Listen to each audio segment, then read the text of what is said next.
These haunting battlefield scenes may well be the most recognisable footage of the First World War.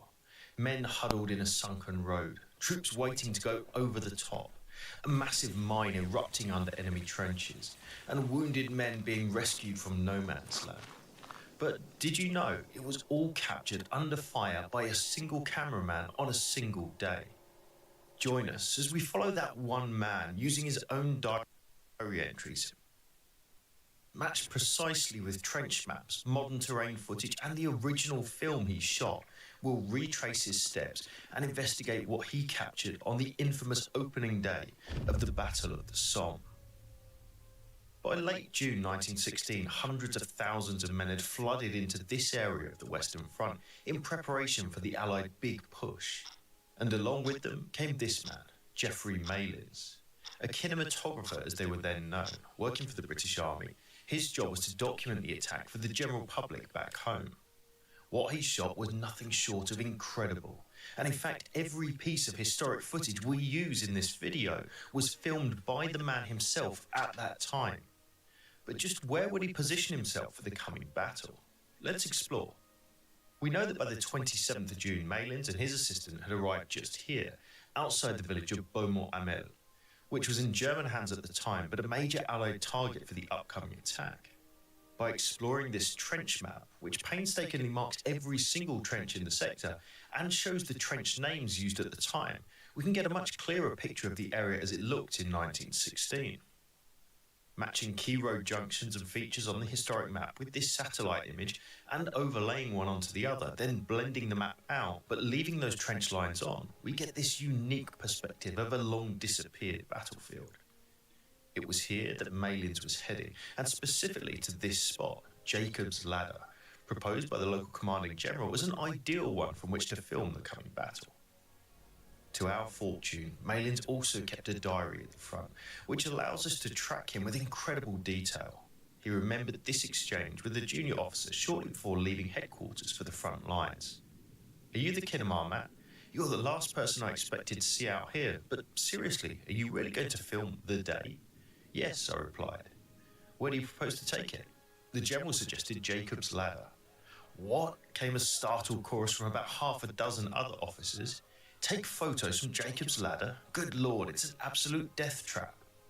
It certainly seems by the map to be an ideal place to get the mine going up and the advance going over no man's land.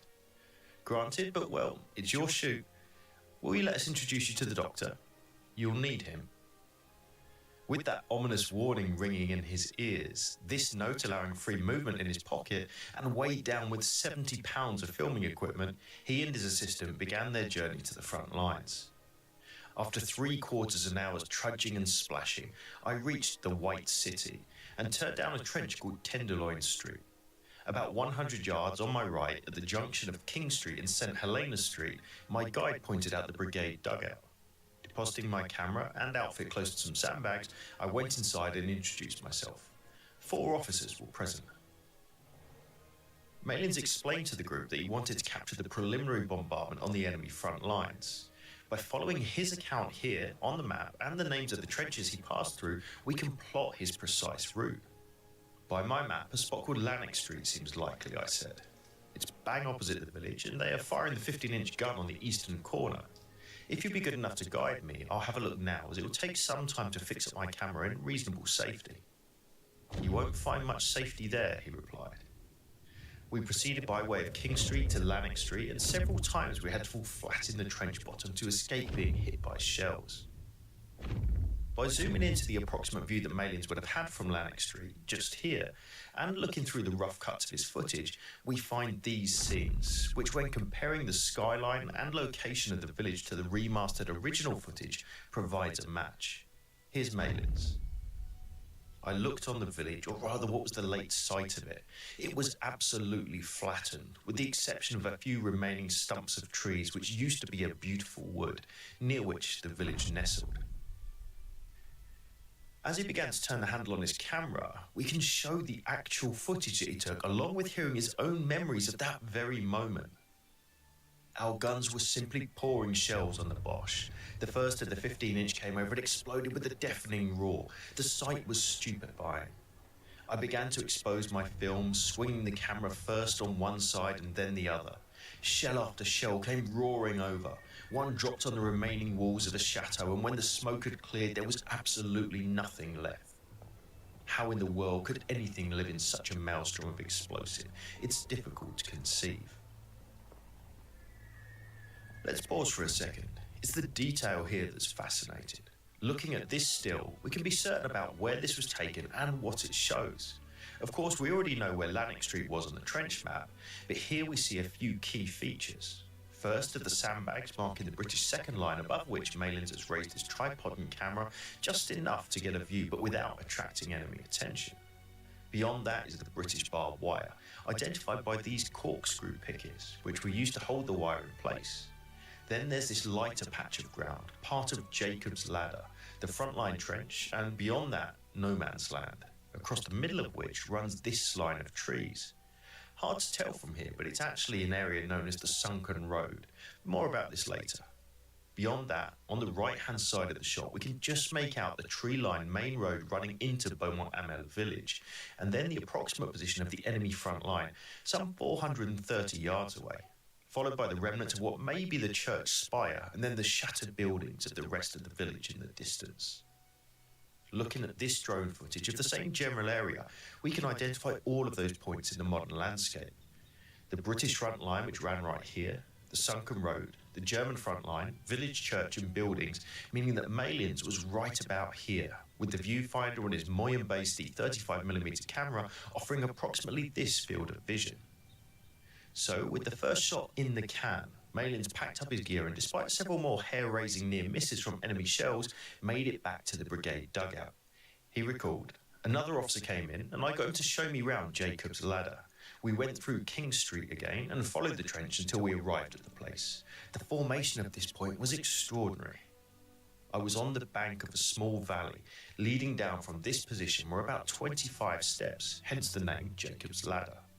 The position from a photographic point of view was admirable, and I doubt whether on any other part of our front such a suitable point could be found. Jove, I said, this is the ideal place. I'll definitely decide upon. This is the same area today, with this tree-covered bank running across no man's land towards the German forward positions over here. Maylands had chosen Jacob's Ladder as it offered unobstructed views of the area from which the British would attack, and also this hill, a German strongpoint called the Hawthorne Redoubt, beneath which Maylands knew an enormous mine would detonate shortly before the attack was launched. But, as he was to learn a short time later, the wait would go on. I went direct to brigade headquarters to get a full supply of film stock before going to the front line. A man I knew was there, looking for all the world like a man down and out. "What's up? Anything wrong?" "Yes, rather. The bloody day's postponed for 48 hours. Frustrated, but now with a little more time to gain extra footage before the big show, he set off back to the front lines, where he met another officer. "Well, what's the next move?" I was asked. "Trench mortars," I said. "Both flying pigs and plum puddings ought to make topping scenes." "Yes," the captain said. "They're in action this afternoon, and I'm in charge of the heavy trench mortars. I'll give you a good show. I only have one pit available, as Fritz dropped a crump in the other yesterday and blew the whole show to smithereens." Let's turn back to Maylands' actual footage of what he described, showing the loading and positioning of a British 2-inch trench mortar, known due to its distinctive shape as either a plum pudding or toffee apple, along with his own recollections of that scene. After clambering, crawling, running and jumping, we reached a hole in the ground, into which the head and shoulders of a man were just disappearing. I looked down, and in the depth of about 12 feet was a trench mortar. "Are you ready?" came a voice from above. "Right, sir," replied the sergeant. I began exposing my film. "Fire!" the trench mortar officer shouted down. Fire they did, and the concussion nearly knocked me head over heels. I was quite unprepared for such a backblast. Hurriedly leaving the first trench mortar pit, Maylands, according to his account, then dropped into a second, capturing this interesting footage, showing the crew of a 9.45-inch heavy mortar, known as a flying pig, laboriously loading a mortar bomb, being careful not to strike the contact fuse, rotating it towards the pit exit, then setting the desired elevation before retreating safely behind the camera and firing via a long lanyard, with the detonation throwing the bomb some 400 yards towards the enemy lines. His work complete, Malins returned behind the lines to brigade headquarters one more time for a good night's rest, and early the following morning made his way to the small village of Mai. There he would capture these scenes of Major General Beauvoir de Lisle, commander of the 29th Division, as he addressed the men whom the following day would lead the assault. Malins even adds voice to what of course at the time was silent film, by recalling in part what the general said. I want to tell you something of the situation as it now stands. You're probably aware that we are taking part in the greatest battle ever fought by British troops. Not only is it of far more importance than any fight since Waterloo, but the numbers engaged far exceed any assembly of troops in former days.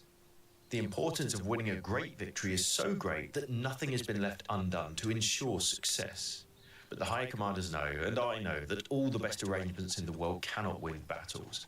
Battles are won by infantry, and it is to the battalions like yourself that we look to gain a great victory.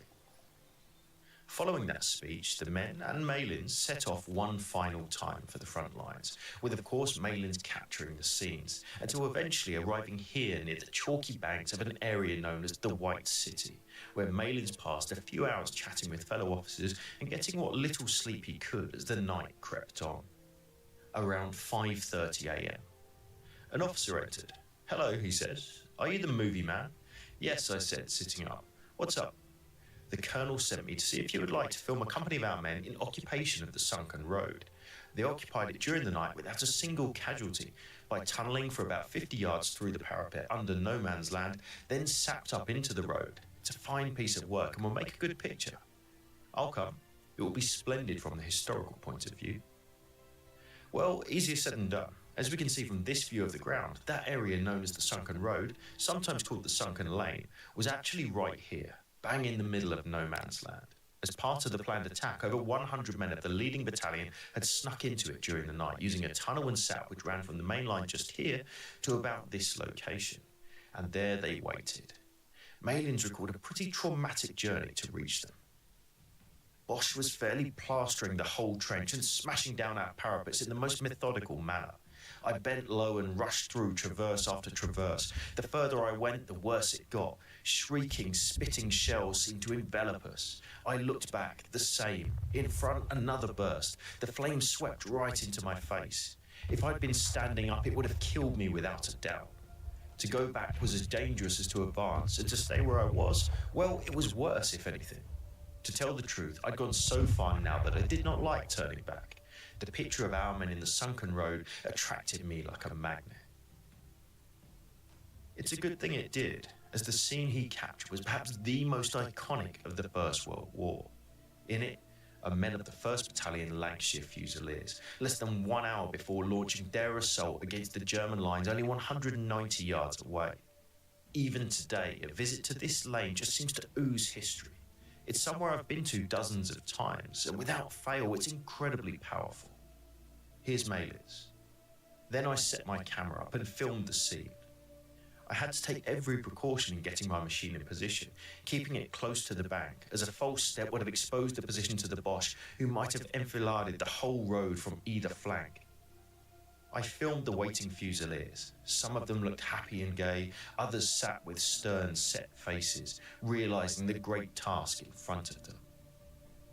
No doubt those men, many of whom were veterans of the Gallipoli campaign, were under no illusion as to what was to come when they advanced through that hedge, and maybe the appearance of a cameraman, likely the first they had ever seen, at that moment was a welcome distraction.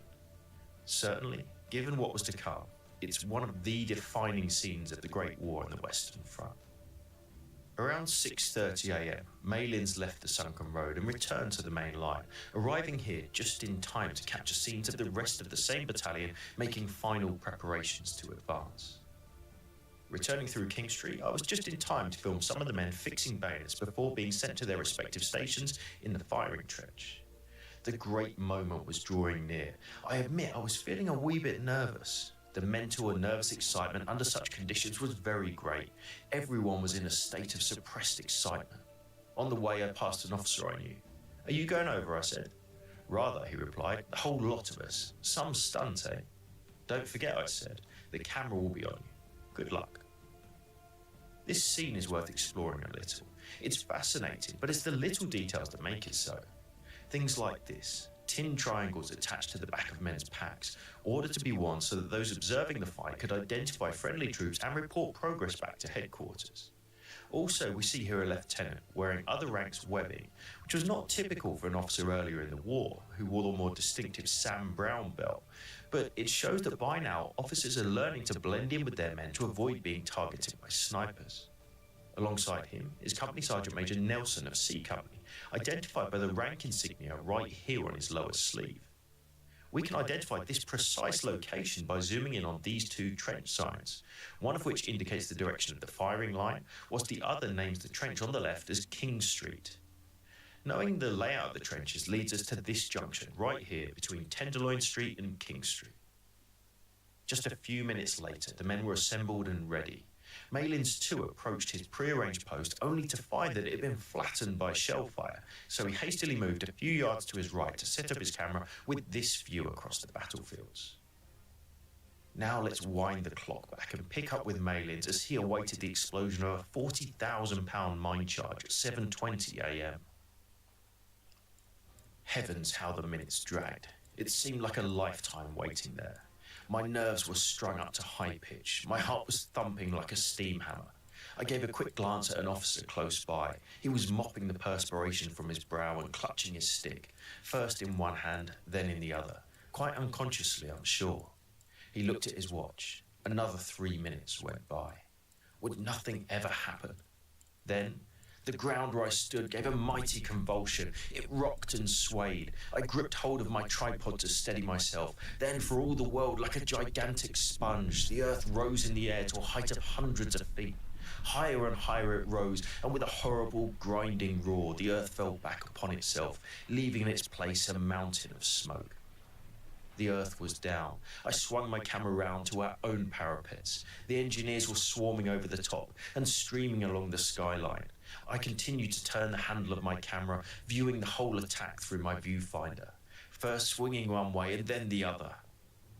That footage, unique at the time as perhaps the very first true combat footage in history, deserves a little exploration.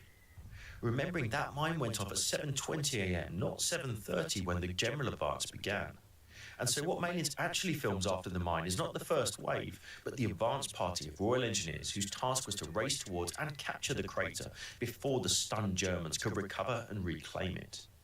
That same view is absolutely identifiable today.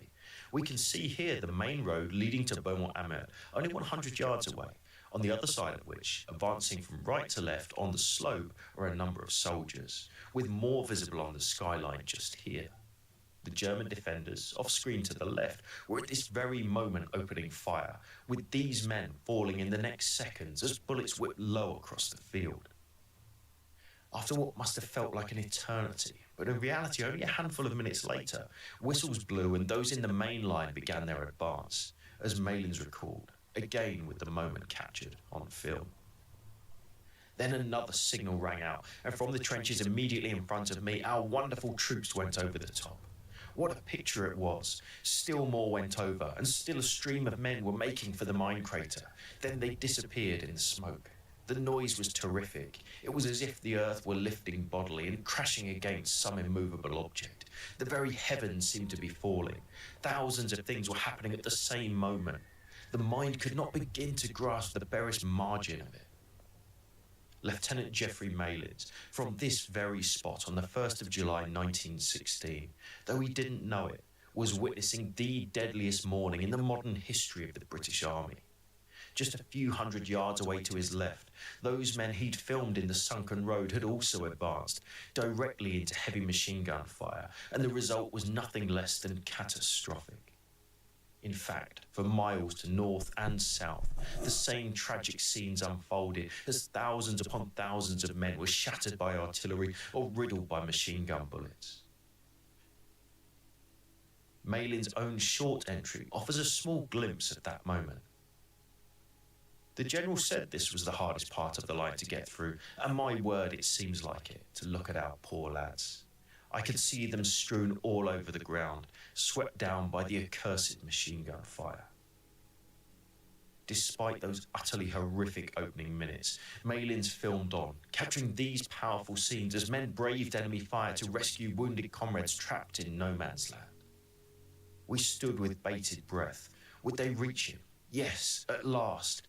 Then hastily binding up the injured man's wounds, they picked him up between them and with a run made for our parapet. The swine of a German blazed away at them with his machine gun, but marvellous to relate, neither of them were touched. I filmed the rescue from start to finish until they passed me in the trench, a mass of perspiration. Upon the back of one was the unconscious man he'd rescued. But 20 minutes after these two had gone through hell to rescue him, the poor fellow died. Malin stayed in the same area for a while longer, capturing the brutal aftermath of a failed attack as wounded men, some limping, some on stretchers, some being carried, made their way back to some kind of safety. Towards the end of that afternoon, an exhausted Geoffrey Malins, along with a ragtag bunch of survivors of the 1st Battalion Lancashire Fusiliers, assembled here at the White City, where hundreds of smiling men had been filmed just a few hours earlier. I realised that the roll call was about to take place. I filmed them as they staggered toward and dropped down utterly worn out, body and soul. By an almost superhuman effort, many of them staggered to their feet again and formed themselves into an irregular line. In one little space were just 2 thin lines, all that was left of a glorious regiment, barely 100 men. I filmed the scene as it unfolded itself. The sergeant stood there with a notebook resting on the end of his rifle, repeatedly putting his pencil through names that were missing. And so ended, at least for Malins, the opening day of the Battle of the Somme. Of course, the fight would go on, and Malins, along with cinematographer John McDowell, would continue to film until the 9th of July. The following day, with a total of 8,000 feet of film, he and editor Charles Urban set to work, creating The Battle of the Somme, a 77-minute silent feature film. Premiering in London on the 10th of August 1916, whilst the battle still raged, it was an immediate sensation, with families queuing for hours to watch in hopes of spotting a loved one. In its first 6 weeks in Britain alone, it's estimated that a staggering 20 million people, half of the UK's entire population, attended a screening, making it, even to this day, one of the most watched films in British cinematic history. Of course, though, those protagonists were not acting, and many of those featured would never get to see it. And today, thousands upon thousands of soldiers who went to the Somme in 1916 and never returned lie in beautifully maintained cemeteries across these now peaceful battlefields that still mark the site of the old front lines. Thanks for watching. This was a difficult video to make, but one that we're proud to share and hope you found interesting. If you'd like to know more about trench life and the First World War generally, why not check out our podcast, Not So Quiet on the Western Front, where each week I'm joined by my co-host, Dr. Spencer Jones,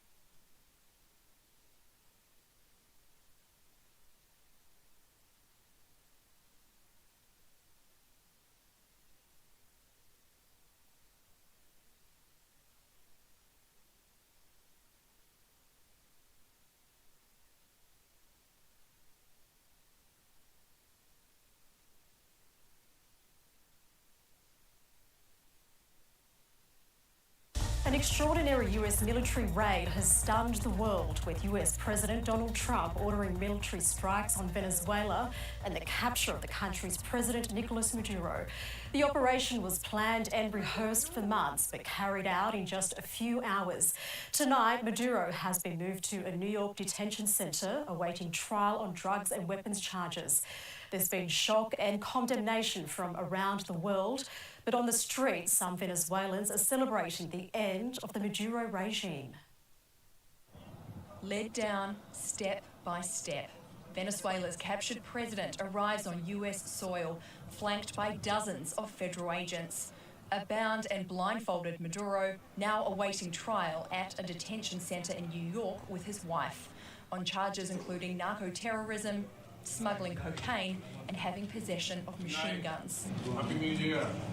This was one of the most stunning, effective and powerful displays of American military might and competence. That display of American firepower lit up the night sky in Caracas with a dramatic overnight operation in Venezuela's capital, raining down fire on the city in the early hours of the morning. Suddenly, I heard a bang. I went to look out the window when I saw another blast. More than 150 US aircraft knocked out air defences, so military helicopters could deliver troops to swoop in on Maduro's compound.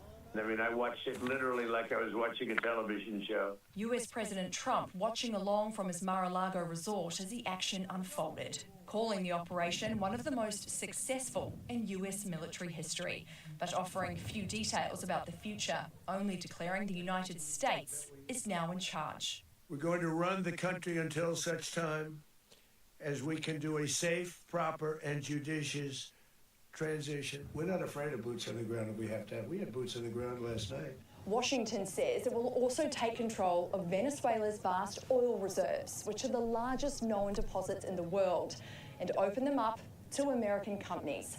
But with the caveat that they invest billions to rebuild the country's oil infrastructure, which has been crippled after years of US sanctions. These events come after an escalating pressure campaign, the US attacking vessels allegedly smuggling drugs and seizing multiple oil tankers off Venezuela's coast. But their latest actions have thrown the country into more uncertainty. Maduro's vice president, sworn in as the country's interim leader, denouncing what she called an illegal kidnapping. There is only one president in this country, Nicolás Maduro. He was provided multiple very, very, very generous offers and chose instead to act like a wild man. Venezuelans based abroad celebrated the end of a brutal regime. Crowds cheering and dancing in the streets. We are free. We're all happy that the dictatorship has fallen and that we have a free country. But others back home demanded the liberation of their leader. I feel rage about what's happening to my president. I love him very much. Democrats have been scathing about Maduro's capture, calling the military action unconstitutional. But the administration is declaring a job well done. The 47th President of the United States is not a game player. When he tells you that he's going to do something, when he tells you he's going to address a problem, he means it. He actions it. Actions which have brought on the end of a regime but plunged a region into chaos. Rachel Clayton, ABC News, Washington. The United Nations and regional leaders say the capture of Maduro sets a dangerous precedent, with questions over the legality of the US operation. Here's the ABC's Global Affairs editor, Laura Tingle. Donald Trump has hailed the US capture of Venezuelan President Nicolás Maduro as a historic display of American power. The operation stunned the world, both for its scale and its apparent disregard for international law. While few leaders say Maduro will be mourned, many have distanced themselves from the US action and warned it sets a dangerous global precedent. The United Nations says the move undermines the rules-based international order. Trump has gone further, threatening Venezuelan officials and leaders in Cuba and Colombia, raising fears of wider regional instability. Until now, even harsh critics of Maduro warned that regime change could trigger violence, repression, or a power grab by armed groups and hardline generals. Venezuela is already in economic freefall, forcing almost 8 million Venezuelans to leave the country in the last decade. The US claims Maduro leads a major drug cartel, but Trump's interest in Venezuela's vast oil reserves is clear. What happens next will shape the region and define Trump's legacy. The developments in Venezuela have been met with mixed emotions in Australia. Many in the tight-knit Venezuelan community have welcomed the removal of President Maduro, but there is still confusion and anxiety about what lies ahead for loved ones back home. The streets of Caracas are virtually empty, but the supermarkets are full. Locals have been queuing for hours as they prepare to hunker down. We're here getting provisions to take home because we don't know what's to come. Venezuelans in Australia are anxious too. We are happy for the actions that happen, but it's tense. We don't know what's going to happen. Today, some gathered in Melbourne after comforting frightened loved ones during the strikes. They gathered all of the mattresses, dunas, pillows and whatnot, and they essentially created a fort for themselves. Sydney woman Maria Alejandra Ocando left Venezuela 8 years ago and hopes this will mark a turning point in her home country. It's something that needs to be done and finally has been done. So this changed the game, changed the history. In a statement, Prime Minister Anthony Albanese urged all parties to support dialogue and diplomacy in order to secure regional stability and prevent escalation. Opposition leader Susan Lee welcomed Nicolas Maduro being taken into custody, describing him as an illegitimate president. This afternoon, protests are taking place around the country, including here in Sydney, where this rally is deemed unauthorised in the wake of the Bondi attack. Protesters are condemning the actions by the US and they're calling for the Australian government to distance itself from the Trump administration. But in Adelaide, there were messages of thanks for the US president. Many who once lived in fear say they now live in hope. Fiona Willan, ABC News.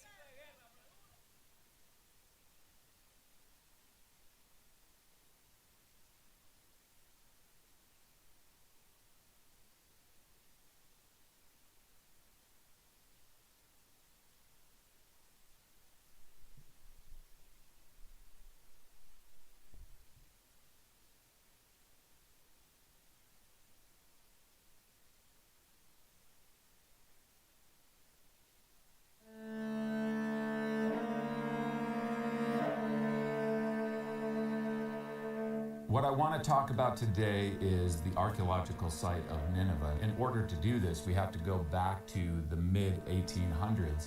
We have to understand that if Nineveh wasn't found in the Bible, nobody would have.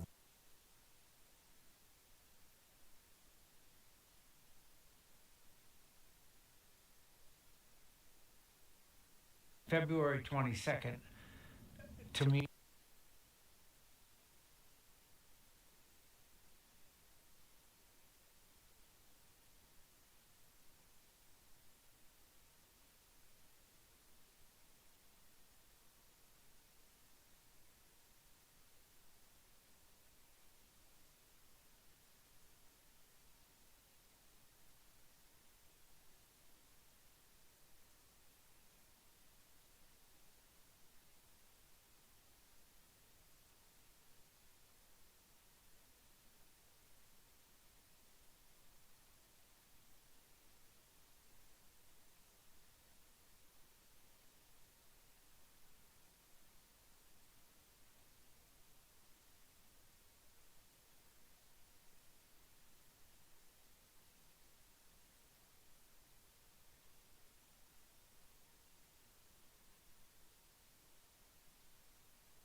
Me was that's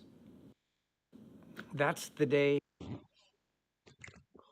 that's logged into my memory. We were on a patrol, and we crossed into the jungle. We crossed a small, they called it a river, but it was a stream, but it was waist high, only about 15 feet across. And so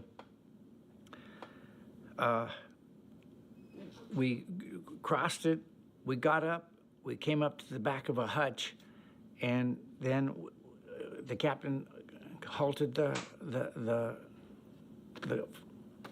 our unit and told everybody hunker down. And then he came to me and he says, "Go check out the hutch." When I entered the hutch, it's to check for false walls, check for false ceilings, check for false floor structures.